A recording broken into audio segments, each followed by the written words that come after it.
Em agosto de 2008, a China inaugurou a sua primeira linha de alta velocidade. E atualmente, 13 anos depois, os chineses já detêm 2/3 de toda a rede ferroviária mundial de alta velocidade, com planos para até 2035 de todas as suas cidades com pelo menos 500 mil habitantes possuírem a disponibilidade de trens-bala. Esse tipo de transporte ferroviário,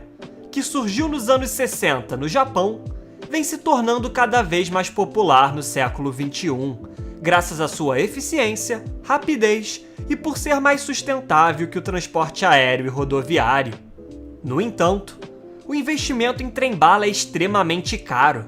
e a construção costuma demorar para ser finalizada, como por exemplo nos Estados Unidos, que apesar de ser a maior potência do mundo, possui apenas uma linha de alta velocidade e uma segunda proposta na Califórnia para conectar Los Angeles a São Francisco, que foi iniciada em 2015 e tem previsão de ser concluída apenas em 2029. E nesse vídeo, vamos entender como o governo chinês conseguiu expandir sua malha ferroviária tão rapidamente, superando outros países com longas tradições em transporte ferroviário e os interesses por trás do investimento massivo nesse transporte.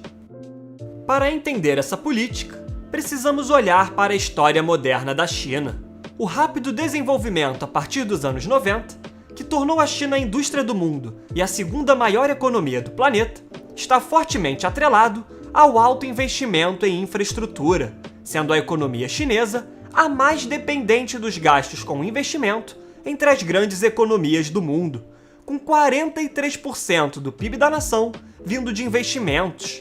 Esse fator foi e continua sendo fundamental para o crescimento chinês, pois há cidades que na década de 80 poucos teriam ouvido falar e hoje são grandes metrópoles, construídas com base no comércio e mão de obra abundante e barata. E na base desse crescimento está a infraestrutura, principalmente desde 2009, com os trens de alta velocidade. Nessa época, visando responder à crise financeira de 2008, o governo chinês decidiu priorizar a modernização da sua infraestrutura ferroviária, visando criar milhões de empregos e impulsionar a demanda por concreto e aço. Hoje, 12 anos depois, a rede ferroviária de alta velocidade tem uma extensão de 38 mil quilômetros e conecta quase todas as grandes cidades da China, facilitando a locomoção de mais de 2 bilhões e 200 milhões de pessoas anualmente. Esse feito é ainda mais impressionante, pois a China possui a maior rota de alta velocidade em operação do mundo, entre Pequim e Guangzhou, com mais de 2.298 quilômetros de extensão, distância praticamente equivalente aos municípios de São Paulo e Fortaleza, além da recente inauguração do trem Maglev, que é o mais rápido do mundo, chegando à velocidade de 600 km por hora. Com isso, surge a primeira pergunta, que é por que a China tem o investimento em trens-bala como uma prioridade governamental? E o principal motivo é político, pois a ideia do Partido Comunista Chinês é unificar o país e reprimir os movimentos separatistas, algo que se torna mais viável com ferrovias que unem o país inteiro. Um exemplo disso é a linha ferroviária de alta velocidade que custou 26 bilhões de dólares entre Lanzhou e Urumqi, a capital de Xinjiang, uma província onde a maior parte da população é composta por uma minoria étnica muçulmana, com forte sentimento separatista. O resultado tem sido um grande elefante branco, pois o retorno financeiro anual tem sido insuficiente até para cobrir o custo de eletricidade, que evidencia que a ideia por trás dessa construção está muito ligada a manter Xinjiang sob o controle do governo central. Outro motivo importante seria a demanda, pois com 1,3 bilhão de pessoas, 28% de toda a produção de manufaturados do mundo, além de uma economia que cresceu quase 12 vezes desde 2000, é natural a crescente demanda para locomover rapidamente pessoas e produtos. Tal demanda é ainda maior com a rápida urbanização desde os anos 90, quando antes apenas 23% da população morava em áreas urbanas, enquanto hoje esse número já subiu para 64%,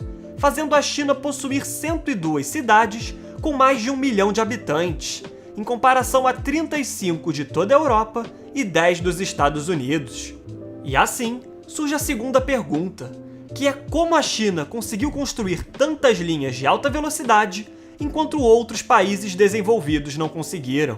Nesse caso, é importante considerar a prioridade que o país coloca na questão e a característica do governo chinês, pois inicialmente, os trens eram importados ou construídos através de transferência de tecnologia estrangeira.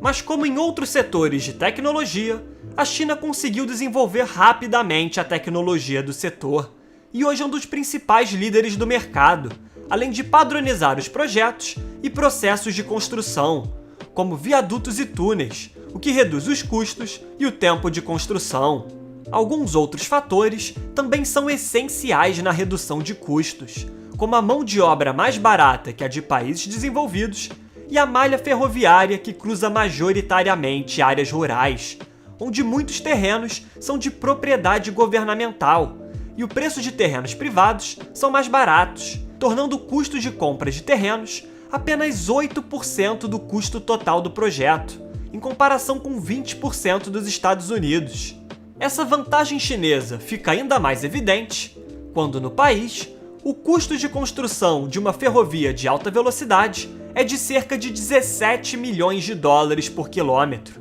enquanto na Europa o custo chega até 39 milhões de dólares, e nos Estados Unidos o custo fica ainda maior, sendo de 54 milhões de dólares por quilômetro. A competição também é um fator importante, pois na Europa, por exemplo, há uma grande disponibilidade de empresas aéreas de baixo custo, como a EasyJet e a Ryanair, onde passagens abaixo de 15 dólares podem ser facilmente encontradas. Entretanto, na China, os preços das passagens aéreas costumam ser bem mais caros para distâncias parecidas, tornando o preço do transporte ferroviário relativamente parecido com o aéreo, pois apesar do tempo de viagem ser ligeiramente maior, o tempo perdido por check-ins e outras burocracias de aeroportos faz o uso de trem-bala competitivo, tanto pelo preço quanto pelo tempo. Além disso, o transporte aéreo na China é notório por atrasos, pois a maior parte do espaço aéreo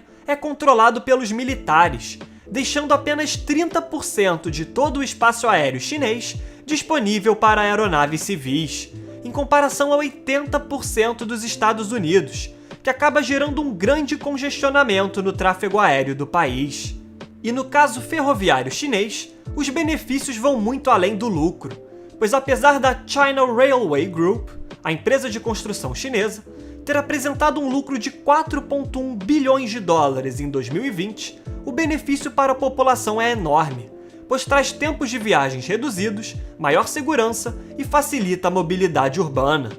A facilidade de locomoção com trem-bala também ajuda no desenvolvimento de grandes cidades, pois com 4 das 10 cidades mais caras do mundo em termos de valor de aluguel, sendo elas Hong Kong, Pequim, Shenzhen e Xangai,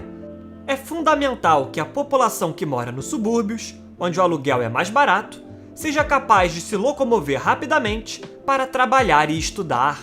Outro ponto importante é o aumento do turismo em cidades menores, que antes demoravam horas para serem acessadas, e agora com as linhas ferroviárias, essas podem ser acessadas em um tempo muito menor.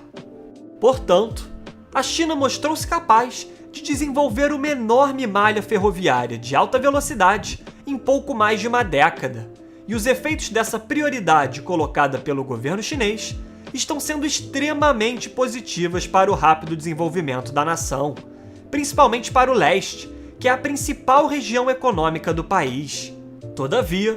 os efeitos de linhas deficitárias e a dívida da China Railway, que já ultrapassou 850 bilhões de dólares, são fatores preocupantes para o país continuar com sua expansão impressionante, que desperta tanto interesse no Ocidente.